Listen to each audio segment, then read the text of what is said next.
Have you ever wondered how those amazing 3D light images or holograms are created? Let's dive into the fascinating science behind holography. Holography is a technique that enables light to be scattered from an object and then recorded, so that when the recording is illuminated, the original scattered light field is optically reconstructed. A hologram is essentially a photographic recording of a light field, rather than an image formed by a lens. It appears three-dimensional, giving us parallax and depth perception. Unlike regular photography, which records only the intensity of light, holography records both the intensity and the phase of the light, capturing the full three-dimensional information of the object.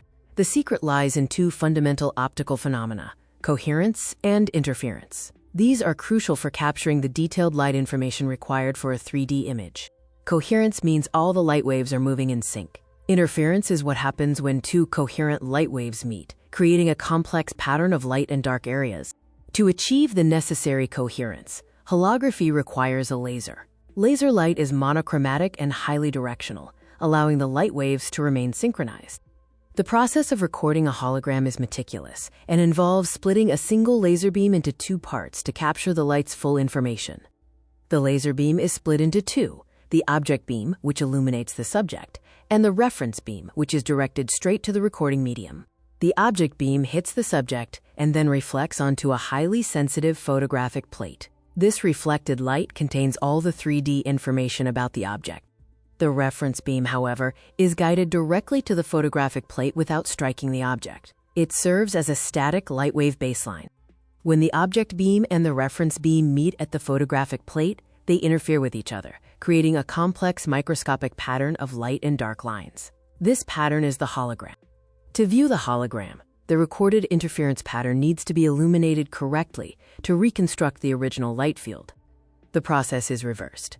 The processed photographic plate is illuminated with only the reference beam, shown at the same angle as during recording. The interference pattern on the plate acts like a diffraction grating. When light hits it, it bends and diffracts the light to exactly reproduce the original light waves that scattered off the object. When you look through the illuminated plate, you see the reconstructed light field, giving you a perfect three-dimensional virtual image of the original object with real depth. Holography is a true testament to the power of light and physics, allowing us to capture and recreate full three-dimensional reality. From medical imaging to product design and even anti-counterfeiting measures, holograms have countless applications, all stemming from the clever use of coherent light and interference. Thanks for exploring the science of holograms with us. The world of 3D imaging is constantly evolving, promising even more exciting visual experiences in the future.